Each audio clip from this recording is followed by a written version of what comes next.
Selamat malam sahabat Kahor yang berbahagia. Kita berjumpa lagi bersama Bang Fawa.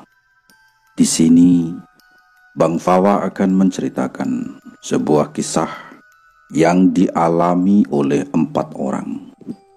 2 cowok dan 2 cewek. Sebut saja mereka adalah Nino, Dimas, Feli, dan Yuni. Kisah horor ini mereka alami ketika melakukan perjalanan pulang dari Jakarta menuju Semarang, di mana waktu itu mereka berempat ini disesatkan oleh Google Map ke sebuah hutan. Dan parahnya lagi, di dalam hutan itu, mobil yang mereka kemudikan ini mogok pas tengah malam. Untungnya waktu itu mereka didatangi sama orang yang ngakunya warga setempat. Warga itu menawari mereka berempat untuk menginap dulu di rumahnya. Tapi ternyata orang yang ngakunya warga itu malah ingin menjadikan salah satu dari mereka sebagai tumbal. Bagaimana cerita ini selanjutnya para sahabat, para teman-teman? Mari kita ikuti bersama-sama.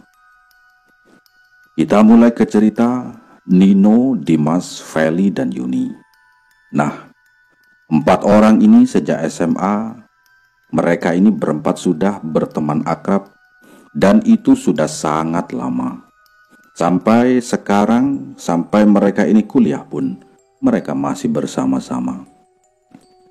Mereka berempat tinggal di satu daerah yang ada di Semarang, Jawa Tengah. Nah, setelah kelulusan sekolah, mereka sepakat untuk melanjutkan kuliah di Jakarta. Di sana mereka kuliah di satu universitas dan mengontrak 2 rumah untuk tempat tinggalnya. Yang satu buat laki-laki, satunya lagi untuk perempuan. Waktu itu tepat hari libur semester. Di hari liburnya kali ini, mereka sangat senang. Karena sekarang Nino ini dipegangin mobil sama orang tuanya. Jadi kalau mau pulang ke Semarang, mereka tidak perlu lagi naik kereta. Bisa dibilang Nino ini dari keluarga yang cukup kaya dibandingkan yang lain. Karena libur semester ini cukup lama, mereka sepakat untuk pulang. Dan kali ini mereka pulangnya bareng-bareng atau bersama-sama menggunakan mobilnya Nino. Dan kemudian siang itu mereka berkemas dan berangkat untuk pulang. Nino dan Dimas menjemput mereka yang cewek ke kontrakannya. Setelah itu langsung check out dari Jakarta. Di perjalanan mereka saling ngobrol lah, ngalor ngidul dan berunding. Kita mau lewat jalan tol atau gimana sih? Tanya si Nino. Jalan umum saja, gimana? Biar ntar bisa mampir-mampir gitu di pinggir jalan, saran si Feli. Dan saran dari si Feli ini dibenarkan oleh teman-teman yang lain. Jadi memang mereka ini berencana kalau mau ngopi-ngopi di pinggir jalan. Ya kan enak. Sedangkan kalau lewat tol itu susah untuk ngopi-ngopi di sana. Mereka semua akhirnya sepakat untuk lewat jalan umum saja. Lagian waktu itu mereka juga tidak mengejar waktu. Mobil dikemudikan Nino dengan santai dan menggunakan Google Map sebagai petunjuk arah. Hingga sampailah mereka di daerah Subang, Jawa Barat pada waktu sore hari. Karena lapar, mereka ini mampir di warung makan yang menyajikan makanan-makanan khas kota Subang, yaitu nasi liwet. Singkat cerita, setelah selesai makan, mereka lanjut berkendara lagi. Dan kali ini mereka mencari warung kopi, sekalian menunggu habis waktu maghrib. Sebuah warung yang cukup sederhana. Mereka menghentikan mobilnya lagi di depan warung itu. Jadi posisi mereka ini masih di daerah Subang. Setelah turun dari mobil, Yuni mengambil tas kecil dan berjalan berlawanan arah. Loh Yun, Kau mau kemana? Tanya si Nino. Ya, sholat dulu lah. Kalian nggak pada sholat juga? Jawab si Yuni. Ah, nggak deh. Capek banget aku, jawab si Nino. Iya, sama. Aku juga. Lanjut si Dimas. Sama Feli aja tuh. Aku pesenin kalian kopi ya, sahut si Nino. Aduh, aku lagi halangan. Lanjut si Feli. Ya udah deh. Aku kamu sholat dulu, ntar nyusul. Lanjut si Yuni. Di warung mereka ngobrol-ngobrol sambil ngopi. Dan tidak lama kemudian, Yuni yang sudah selesai sholat datang dan ikut bergabung dengan yang lain. No, kira-kira kita sampai Semarang jam berapa ntar ya? Tanya si Yuni. Paling tengah malam. Itu pun kalau nggak pakai istirahat. Ya paling lambat ya besok lah, besok pagi. Ntar kalau capek kita istirahat di pom bensin saja ya, jawab si Nino. Iya, nyantai saja lah kita, gak keburu waktu juga kan, sahut si Feli. Ya udahlah, soalnya ibuku tanya barusan, lanjut si Yuni. Dan sambil menikmati kopinya masing-masing, mereka saling bercanda, hingga tidak terasa waktu maghrib sudah habis. Mereka membayar kopi yang dipesan, kemudian melanjutkan perjalanan. Sebelum mengemudikan mobil, Nino setting Google Map di HP-nya dan diarahkan langsung ke Semarang. Sampai di sini mereka masih have fun saja, senang-senang, dan tidak ada yang aneh. Mereka sudah menempuh kurang lebih 2 jam perjalanan setelah meninggalkan warung kopi tadi. No, sini aku gantiin yang nyetir, ucap si Dimas. Ntar Dim, sekalian saja di pom bensin Dim, jawab si Nino. Beberapa kilometer kemudian mereka mampir di pom bensin untuk mengisi bensin mobilnya. Setelah isi bensin itu, ganti Dimas yang ambil alih kemudi. Map yang mereka jadikan petunjuk itu menunjukkan kalau sekarang mereka sudah sampai di daerah Cirebon. Terlihat semuanya pada tidur kecuali Dimas yang sedang mengemudi. Wah, parah nih anak-anak. Giliran aku yang pegang kemudi malah ditinggal tidur, batin si Dimas. Dimas memutar lagu rock dengan volume yang cukup keras untuk mengusir rasa kantuknya. Karena bagi Dimas, lagu yang bergenre rock itu bisa membuat dirinya jadi bersemangat.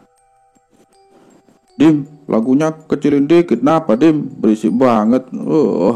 Ucap Yuni dengan nada kesal dari kursi belakang. Kamu yang berisik. Udah, kamu tidur aja. Ntar kalau nyampe aku bangunin, jawab si Dimas. Udah nyampe mana emangnya? Tanya si Yuni. Cirebon, jawab Dimas singkat. Yuni kembali tidur dan Dimas fokus dengan jalanan di depan. Sekitar 1 jam berkendara, mereka melewati hutan yang cukup gelap. Di situ Dimas menghentikan mobilnya di pinggir jalan. Kenapa berhenti Dim? Tanya Nino terbangun. Bentar, aku kebelet pipis, jawab Dimas buru-buru turun dari mobil. Dimas kencing di dekat mobil di pinggir jalan. Sambil kencing itu, dari sorot lampu darurat mobil, samar-samar dia melihat ada orang tua yang memakai baju gembel sedang berjalan dari belakang. Itu orang tua ngapain ya jalan sendirian di tengah hutan? Pikir Dimas. Dan di situ dia merasa sedikit takut. Setelah selesai kencing, dia buru-buru masuk ke dalam mobil dan lekas mengemudikan mobilnya. Karena masih penasaran, dia melihat lagi orang yang tadi dari kaca spion. Tapi orang itu sudah tidak ada. Entah orang tadi sudah pergi, apa memang sudah tidak terlihat karena gelap. Dimas berpikir positif saja. Mungkin saja tadi memang orang gila. Secara kalau dilihat dari pakaiannya, memang seperti orang yang gila, orang gak waras. Sementara yang lain masih tidur, dia terus mengemudikan mobil. Hingga tanpa disadari, jalan yang dia lewati itu membawanya masuk ke dalam hutan yang sangat lebat. Jalan aspal yang tadi dilewati putus. dan sekarang dia melewati jalan berupa tanah dan bergelombang. Dimas mulai panik. Dia lihat Google Maps sudah tidak berfungsi karena tidak ada sinyal. Lalu dia memberhentikan mobilnya dan membangunkan teman-teman. Bangun. Udah sampai mana, Dim? Jawab Nino dalam keadaan ngantuk. Belum sih, mapnya nggak berfungsi karena nggak ada sinyal, jawab si Dimas. Emangnya ini sampai mana sih, Dim? Tanya Feli dari belakang. Mana aku tahu, dari tadi jalannya hutan mulu, nggak ada rambu-rambu sama sekali, jelas si Dimas. Mereka semua mengamati keadaan sekitar, dan yang terlihat adalah hutan yang sangat gelap. Ini di mana sih, Dim? Tanya si Nino. Nggak tahu, no. Tadi aku lurus saja ngikuti jalan, terus tiba-tiba jalan aspalnya putus, jelas si Dimas. Nino mengambil HP untuk melihat map, dan posisi terakhir di map adalah di perbatasan antara Jawa Barat dan Jawa Tengah. Gimana ini, No? Apa putar balik saja kita ya? Tanya si Dimas. Ya, putar balik saja, Dim. Kita jalan ke aspal, jawab Nino. Dimas menjalankan mobil lagi untuk mencari tempat putar balik. Tapi susah, karena jalanan ini hanya cukup untuk satu mobil saja. Gimana caranya muter balik ini? Ucap si Dimas. Sudah, Dim, coba ke depan lagi. Kayaknya di sana ada tempat yang cukup luas, jawab si Dimas. Feli dan Yuni hanya diam di belakang, karena tidak tahu apa yang harus dilakukan.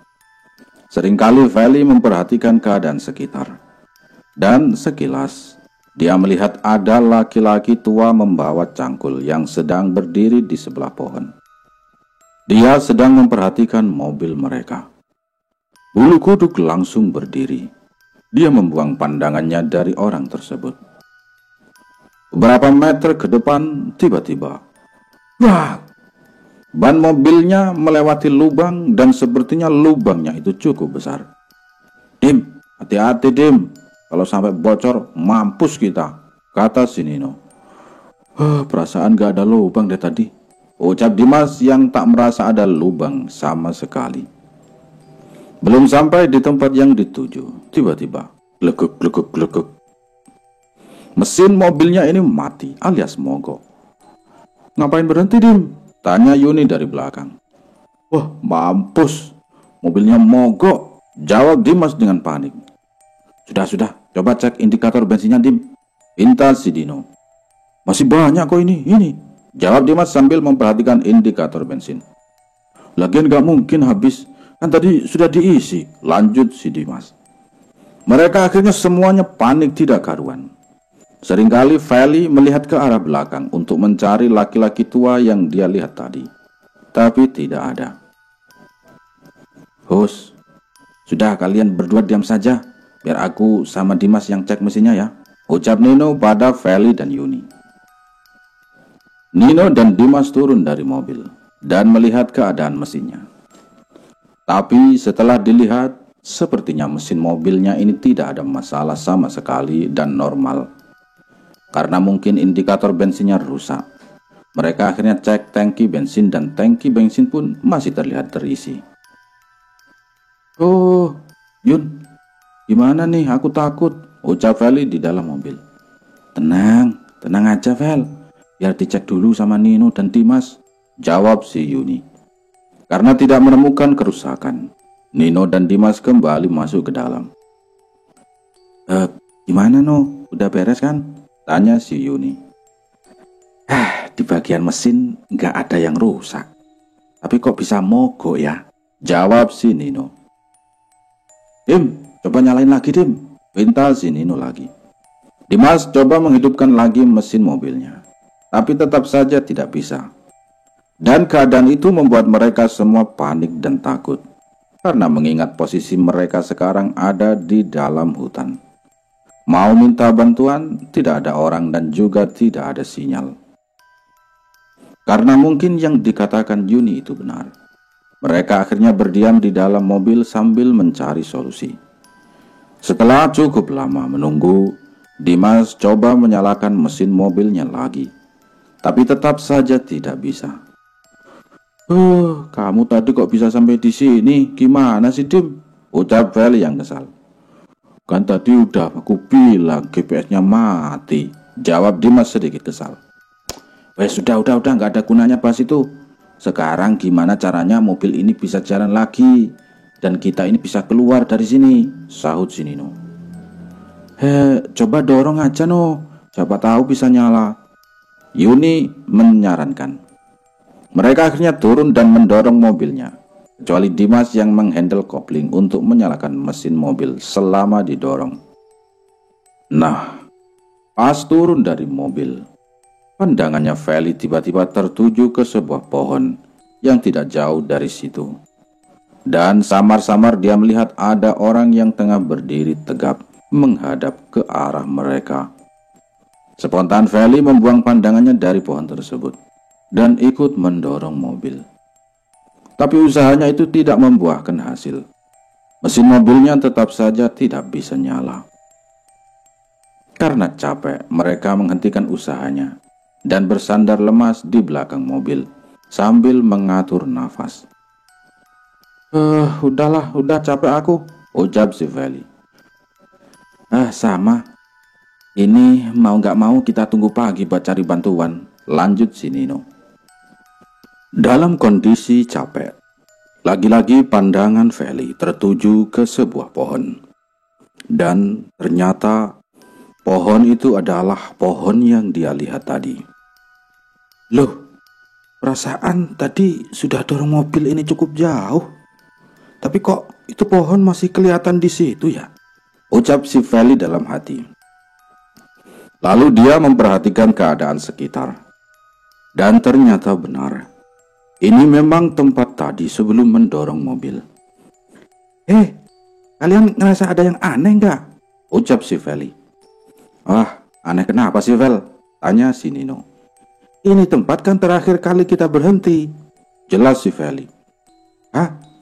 Masa sih, Vel? Tanya Nino. Iya, aku nandain pohon itu. Jawab Feli menunjuk ke pohon tersebut. Kamu yakin, Vel? Tanya si Yuni. Yakin banget, Yun. Terakhir kali kita berhenti di sini. Jawab si Feli. Mereka bertiga saling memandang heran.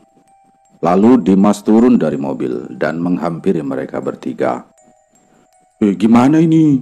Mobilnya tetap gak mau nyala, ucap si Dimas. Ya udah gini aja. Kalian berdua tunggu di dalam mobil. Aku dan Dimas coba cek sekitar. Siapa tahu ada orang ya, ucap si Nino. Feli dan Yuni kembali masuk ke dalam mobil. Sambil berjalan, sesekali Feli melihat ke arah pohon tadi. Dan samar-samar terlihat lagi ada orang yang tengah berdiri di dekat pohon tersebut. Spontan Feli membuang pandangannya lagi dan cepat-cepat masuk ke dalam mobil.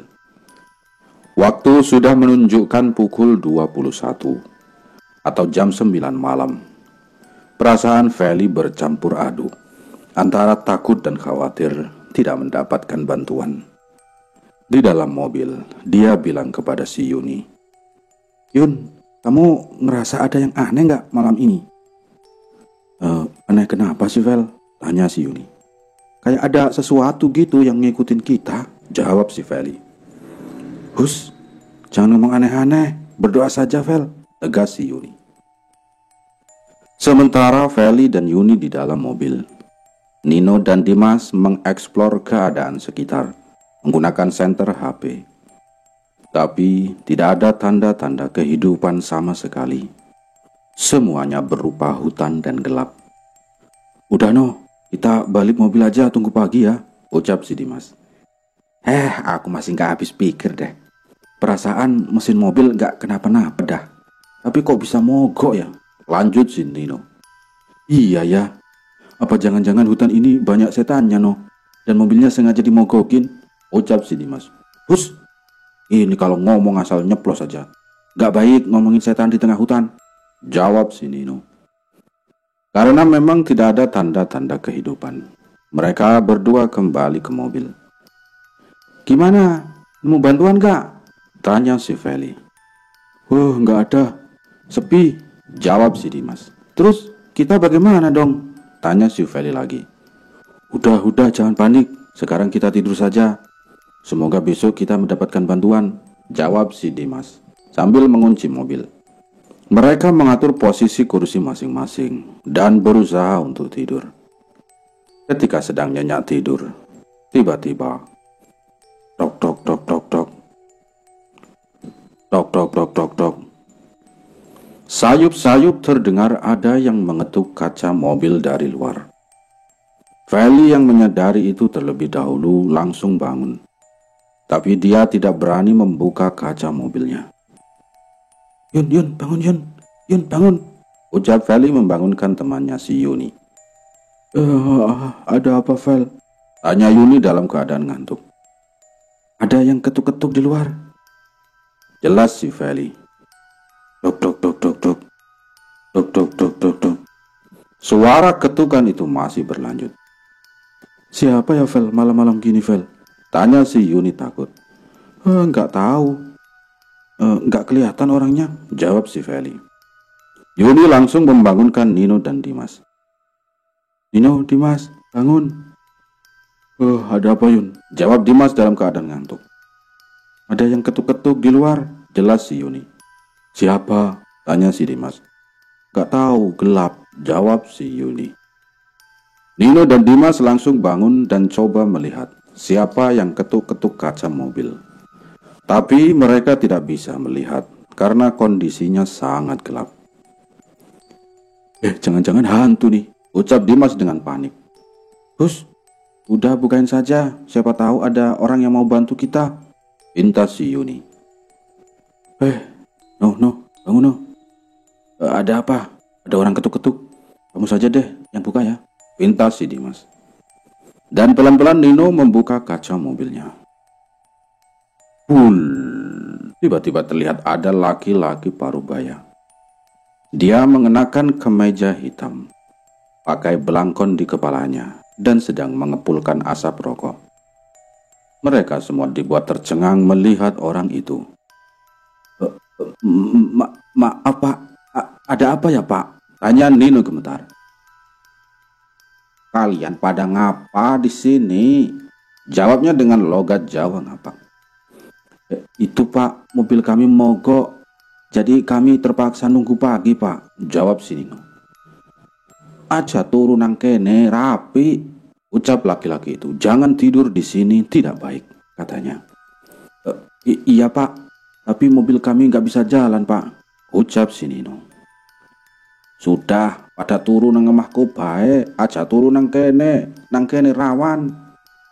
Ayo tidur di rumahku saja, di sini rawan. Ayo ikut, kata si Pak tua itu. Mendengar tawaran itu mereka semua berunding. Gimana nih? Mau ikut sama bapak itu ke rumahnya enggak? Tanya si Nino. Di sini aja lah no, nanggung. Bentar lagi juga pagi, jawab Feli yang aneh dengan bapak itu. Ya, kita ikut saja, besok sekalian minta bantuan, sahut si Dimas. Feli hanya menurut meskipun sebenarnya dia sangat ragu. Boleh Pak, sebelumnya terima kasih ya Pak, ucap Nino pada laki-laki parubaya itu. Oh ya sudah, barang-barangnya tinggal bae nang kene, barang-barangnya tinggal di sini, jawab laki-laki itu. Mereka membawa barang-barang yang dibutuhin saja. Selebihnya barang-barang mereka tinggalkan di mobil. Mobil dikunci sama Nino dan mereka ikut berjalan bersama laki-laki itu. Malam-malam gini habis dari mana Pak? Tanya si Nino. Oh, habis cari obat-obatan di hutan, jawab laki-laki parubaya itu. Kok tengah malam Pak? Lanjut Nino bertanya. Udah dari tadi sore, tapi kemalaman di hutan, jawabnya. Kalau dilihat-lihat apa yang dikatakan bapak itu benar, karena terlihat di tangannya sedang membawa bungkusan sarung. Sambil berjalan mengikuti orang itu, perasaan Feli sangat tidak nyaman. Entah karena apa, seringkali dia memperhatikan gerak-gerik bapak itu, yang menurut Feli tampak aneh. Nah, ketika sedang fokus memperhatikan orang itu, tiba-tiba orang itu melirik ke arah Feli dengan senyum sinis. Menyadari itu, Feli langsung membuang pandangannya dan berjalan mendekati si Yuni. Setelah beberapa meter berjalan, di depan tampak sebuah perkampungan. Spontan Dimas dan Nino ini kaget. "No, perasaan tadi nggak ada apa-apa. Tapi itu kok ada perkampungan ya, No?" bisik Dimas pada Nino. Nino diam sejenak memperhatikan kampung itu. "Iya ya, tadi kita kurang jeli mungkin," jawab si Nino. Beberapa meter kemudian sampailah mereka di sebuah rumah tua. Dan rumah ini letaknya ada di ujung kampung tersebut. Bapak itu membuka pintu rumahnya. "Ayo pada masuk, istirahat dulu saja di sini. Besok saya bantu betulin mobilnya," ucap si bapak. Iya Pak, sekali lagi terima kasih ya Pak atas bantuannya," jawab Nino dan mereka semua masuk ke dalam rumah. Swing, aroma wangi dupa tercium oleh mereka. Terlihat rumah bapak ini sangat suram. Banyak benda-benda aneh tertempel di dinding, dan di beberapa sudut ruangan terdapat sebuah sesajen bekas ritual. "Sudah, kalian duduk saja, saya ke dalam dulu. Ada sedikit nasi yang bisa kalian makan," ucap si bapak. "Aduh Pak, gak usah repot-repot Pak. Kita sudah makan kok Pak," jawab si Nino.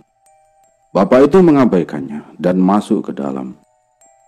Beberapa saat kemudian dia keluar sambil membawa nasi tumpeng. "Ayo madang se, makan dulu," ucap si bapak meletakkan nasi tumpeng di atas meja. "Waduh Pak, jadi ngerepotin Pak," ucap si Nino. "Sudah, nggak apa-apa. Di kampung habis ada acara selamatan, dan nasi ini nasinya masih sisa. Nggak apa-apa," ucap si bapak. Bapak itu memperhatikan mereka satu persatu. Feli yang menyadari itu semakin merasa tidak nyaman. Dia mempunyai firasat yang buruk. "Udah ayo makan, nggak baik nolak rezeki," ucap Dimas sambil mengambil nasi. Terima kasih ya Pak, kalau gitu kita makan dulu ya nasinya," ucap si Nino. Satu persatu mereka mengambil nasi itu dengan wadah daun pisang. Ketika giliran Feli yang mengambil nasi, tiba-tiba pandangannya tertuju keluar pintu yang belum ditutup. Di sana, dia melihat ada laki-laki tua yang sedang membawa cangkul dan tudung tani. Laki-laki itu terus melihat ke arah Feli, seperti mengisyaratkan sesuatu. Pandangan Feli belum lepas dari laki-laki tua itu. Lalu tiba-tiba saja si bapak atau bapak tua pemilik rumah ini menutup pintunya, hingga Feli tidak bisa melihat keluar. "Makan saja yang kenyang ya, saya tinggal ke belakang dulu. Nanti kalau mau istirahat di sana saja," ucap si bapak menunjuk ke arah karpet lantai. Iya Pak, makasih ya Pak," jawab si Nino. Feli lanjut mengambil nasi. Setelah itu dia ambil posisi untuk makan. Setelah makan beberapa suap nasi, tiba-tiba Feli teriak histeris. Karena nasi yang dia makan itu tiba-tiba berubah menjadi belatung yang masih hidup. Dia langsung membuang nasi itu ke lantai. Ada apa Fel?" tanya Nino kaget. Ada belatung di nasiku," jawab Feli ketakutan. Mereka semua melihat nasi yang dibuang ke lantai, tapi tidak ada belatung sama sekali. "Mana ada belatung Fel?" tanya si Nino. "Ada, nasiku jadi belatung," jawab Feli yang masih ketakutan. Ngaco nih anak. "Udah Fel, jangan teriak-teriak gitu. Gak enak sama yang punya rumah," sahut si Dimas. Yuni mencoba menenangkan si Feli. "Sudah Fel, sudah. Gak ada belatung kok Fel. Ya udah Fel, kalau gitu kita tidur aja Fel," ucap Yuni merangkul tubuhnya Feli yang masih ketakutan. "Aku gak mau di sini. Kita balik ke mobil aja yuk," pinta si Feli. "Jangan gila kamu Fel. Jam berapa ini mau balik ke mobil?" sahut si Dimas. Udah, kalau gitu sekarang kita istirahat sajalah. Kamu yang tenang ya Fel. Besok pulang kok," ucap Nino menenangkan si Feli. Feli melihat lagi nasi yang dia buang. Dan kali ini benar-benar dia melihat nasi itu bukan nasi belatung.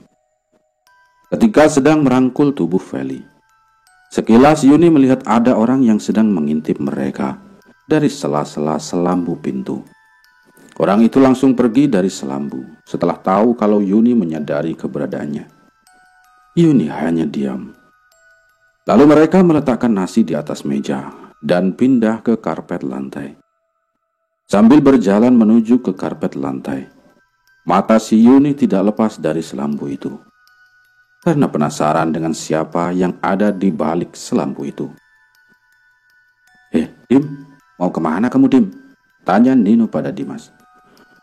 Aku kebelet kencing, jawab Dimas beranjak keluar rumah. Jangan kencing sembarangan, Dim, ucap si Nino. Enggak, jawab si Dimas. Dimas tiba-tiba berjalan ke sebuah pohon yang tidak jauh dari rumah itu untuk menunaikan hajatnya.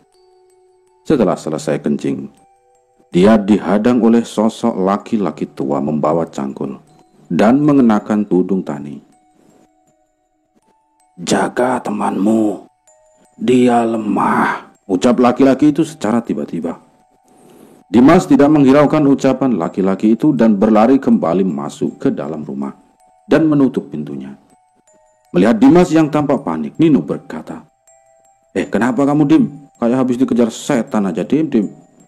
Bukan dikejar setan, tapi didatangi setan, jawab si Dimas. Hah? Didatangi setan? Tanya Nino penasaran. Tahulah, tadi ada orang tua ya tiba-tiba nongol.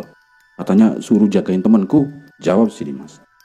Laki-laki tua, dia bawa cangkul enggak? Tanya si Feli. Oh iya, kok kamu tahu, Vel? Jawab Dimas balik. Aku tadi sempat lihat orang itu pas kita lagi makan, jawab si Feli. Yuni mulai merasa curiga dengan rumah ini. Tapi dia tidak ingin buruk sangka dulu. Dia menyimpan rasa curiganya. Vel, kamu jangan nakut-nakutin apa, Vel? Ucap si Dimas. Siapa yang nakut-nakutin? Orang tadi beneran aku lihat ada orang itu kok, jawab si Feli.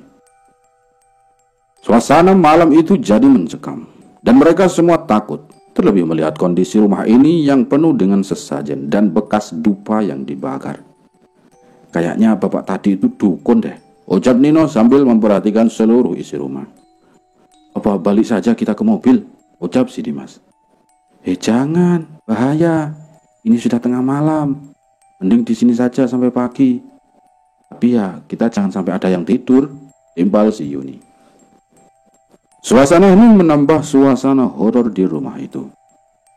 Suara burung malam sesekali memecah kesunyian malam. Di atas karpet mereka duduk melingkar dan berusaha untuk tidak tidur. Tidak berselang lama, satu persatu dari mereka menguap. Rasa kantuk yang luar biasa sudah tidak bisa ditahan. Dan tanpa disadari, mereka semua tertidur. Ketika sedang tidur, sayup-sayup ada suara berat yang berbisik di telinga Yuni. Bangun, jangan tidur di sini. Yuni langsung duduk dari tidurnya dan memperhatikan keadaan sekitar. Terlihat Nino dan Dimas sedang tidur terlelap. Dan di situ dia tidak melihat keberadaan Feli. Loh, Vel, kamu di mana, Vel? Ucap Yuni, tapi tidak ada tanda-tanda keberadaan si Feli. Yuni beranjak berdiri dan mengambil tasbih yang ada di dalam tasnya, sambil terus memanggil nama Feli. Dia berjalan pelan-pelan menyusuri ruangan ini. Jarinya tidak berhenti menghitung tasbih dengan bacaan sholawat dalam hati. Lalu terdengar ada suara langkah kaki yang berjalan di belakangnya. Srek, srek, srek. Yuni terdiam dan panik.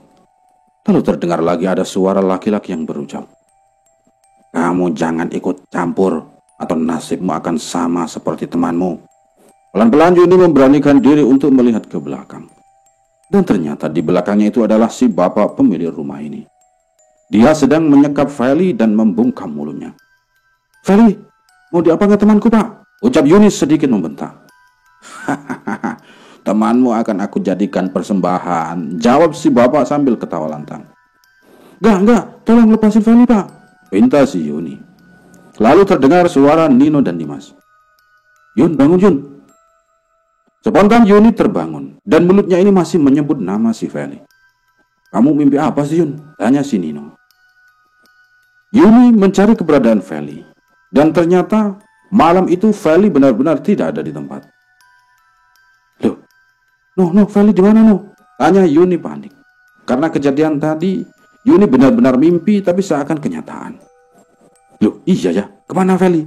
Tanya Nino yang baru sadar kalau Feli tak ada di tempat.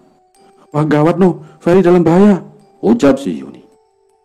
Emangnya kenapa Feli dan di mana dia sekarang sih? Tanya si Nino. Feli mau dijadiin tumbal sama pemilik rumah ini, jawab si Yuni. Jangan asal ngomong, kedengaran orangnya tahu rasa ntar, sahut si Dimas. Aku tadi mimpi buruk, Feli disekap sama bapak itu dan mau dijadikan tumbal. Buktinya sekarang Feli nggak ada, jelas si Yuni. Mendengar penjelasan itu Nino marah. Dia teriak panggil Feli tapi tidak ada jawaban. Ayo kita cari Feli, kayaknya dia masih di rumah ini, ajak si Nino. Mereka menggeledah rumah ini tanpa ada rasa sungkan. Tapi rumah ini tampak sepi, dan mereka juga tidak melihat keberadaan Feli. Mereka keluar dari rumah ini untuk mencari Feli. Sekeliling rumah ini mereka sisir, tapi tetap saja tidak menemukan si Feli. Dalam keadaan panik, tiba-tiba ada lelaki tua menghampiri mereka. Aku tadi kan sudah pesan, kalau temanmu itu lemah, harusnya kalian jaga dia. Dimas tersentak. Ternyata orang tua itu adalah orang yang tadi dia jumpai. Maaf kek, kami nggak tahu. Sekarang di mana teman kita kek? Tanya si Dimas. Di ujung sana ada hutan bambu. Dan di tengah-tengah hutan bambu itu ada rumah kecil. Cepat, selamatkan temanmu sebelum terlambat, jawab orang tua itu. Tapi kak, di mana caranya kita nolongin? Tanya si Nino. Temanmu yang perempuan itu imannya kuat. Dia tahu apa yang harus dia lakukan, jelas orang tua itu. Mereka bergegas ke arah yang ditunjuk orang tua itu. Setelah beberapa meter berlari, terlihat di depan ada sebuah hutan bambu yang cukup lebat. Mereka menggunakan senter HP untuk masuk ke dalam hutan itu. Dan sesampainya di tengah-tengah, terlihat ada sebuah bangunan kayu. Tanpa pikir panjang, mereka menuju ke bangunan itu dan mendobrak pintunya. Terlihat Feli sedang terlentang di atas dipan dengan beberapa sesajen di sebelahnya. Nino dan Dimas memporak-porandakan semua sesajen itu. Fel, bangun Fel, bangun. Tapi tidak ada respon dari Feli. Dia tidak sadarkan diri. Sementara Nino dan Dimas sibuk dengan Feli. Dari belakang, Yuni fokus memutar tasbih dan membaca syahadat. Lalu dia merasakan sesuatu yang sebelumnya belum pernah dia rasakan, yaitu energi panas yang bertabrakan di dalam tubuhnya. Dia terus membaca syahadat dan menguatkan dirinya dengan energi itu. Nino dan Dimas masih sibuk dengan keadaan Feli. Dia coba pegang detak nadinya dan terasa masih berdenyut. Lalu Nino mengangkat tubuh Feli dan membawanya pergi dari tempat itu. Beberapa meter meninggalkan tempat itu, energi panas yang dirasakan Yuni sudah kembali normal. Sesampainya di tempat tadi, mereka bertemu dengan orang tua pembawa cangkul. Mereka dibuat terkejut karena kampung yang sebelumnya mereka lihat tiba-tiba tidak ada. Hanya terlihat rumah tua tempat mereka istirahat tadi, sedangkan yang lain semuanya hutan. Loh, kampungnya kok nggak ada ya? Ucap Dimas dan mereka semua hanya tercengang. Yuni menghentikan doanya dan mereka membawa Feli kembali ke mobil. Sesampainya di sana, Feli langsung dimasukkan ke dalam mobil dan keadaannya masih belum sadar. No, Feli kenapa ini no? Dia masih hidup kan? Tanya Yuni dengan tatapan sayu. Gak apa-apa, dia pingsan Yun, jawab si Nino. Kamu yakin no dia cuma pingsan? Tanya si Yuni. Nino coba pegang detak nadinya lagi dan masih terhanyut. Dia coba cek nafasnya dan masih terasa bernafas. Ketika sedang sibuk dengan Feli, tiba-tiba mereka didatangi orang tua membawa cangkul itu lagi. Dia bilang ke mereka, cepat pulang. Gak seharusnya kalian ada di tempat ini. Dan jaga baik-baik temanmu itu. Dia dalam keadaan tidak suci. Iya kek, terima kasih sudah memberitahu kami kek, jawab Nino mendekati orang itu. Semakin didekati orang itu malah semakin jauh, seperti menjaga jarak dari Nino. Sudah, sekarang cepat pulang dan tinggalkan tempat ini. Nino meminta Dimas agar coba menyalakan mesin mobilnya, dan ternyata bisa. No, nyala no, ucap Dimas dengan senang. Oh ya sudah, kalian duduk di belakang aja jagain Feli. Aku yang ambil kemudi, pinta si Nino. Nino pamit sama kakek itu. Tapi sebelum pamit, dia bertanya dulu. Kakek tinggal di mana? Apa mau ikut bareng kami, kek? Kakek itu hanya tersenyum sambil menggelengkan kepalanya. Lalu dia mengucap salam dan pergi meninggalkan mereka. Nah, ada yang aneh sama kakek itu. Dia berjalan sangat cepat dan itu tidak normal. Karena tidak ingin lama-lama di sini, Nino langsung ambil kemudi dan sedikit ke depan untuk memutar balikan mobilnya. Setelah cukup lama berkendara melewati jalanan tanah, akhirnya mereka sampai di jalan aspal ketika hari sudah mulai terang. Dan ternyata jalannya itu tidak putus, tapi mobilnya ini keluar dari jalur aspal. Oh, kamu bilang jalannya putus, Dim. Ini sih kamu yang main masuk saja ke dalam hutan, Dim, ucap si Nino. Oh enggak no, semalam jalan aspalnya ini putus dan tiba-tiba kita sampai di tempat itu, jawab Dimas yang bingung. Tidak lama kemudian Feli sadar dan dia tampak bingung. Vel, kamu udah sadar, Vel, ucap si Yuni. Loh, kok kita sudah naik mobil? Bukannya semalam kita nginep di rumah warga ya? Tanya si Weli. Oh, ceritanya panjang, Vel. Kamu habis pingsan, sekarang istirahat saja dulu, jawab si Yuni. Sinyal HP sudah kembali normal. Nino set peta lagi untuk menuju ke Semarang. Di perjalanan, dia menghentikan mobilnya di warung makan untuk sarapan. Dan di warung itu Yuni menjelaskan pada Feli tentang kejadian semalam, bahwasannya dia hampir dijadikan persembahan oleh dukun yang menganut ilmu hitam. Feli yang tidak sadar akan hal itu hanya bingung. Kamu masih halangan ya, Fel? Tanya si Yuni. Masih, Yun, kenapa, Yun? Jawab si Feli. Oh, gak apa-apa. Udah yuk makan. Ibuku udah tanya terus kapan sampai di rumah, tanya si Yuni. Mereka sepakat untuk tidak melanjutkan pembicaraan itu. Yang penting sekarang Feli selamat, begitupun dengan yang lain. Pagi itu mereka makan dengan lahap. Setelah itu lanjut berkendara pulang ke Semarang.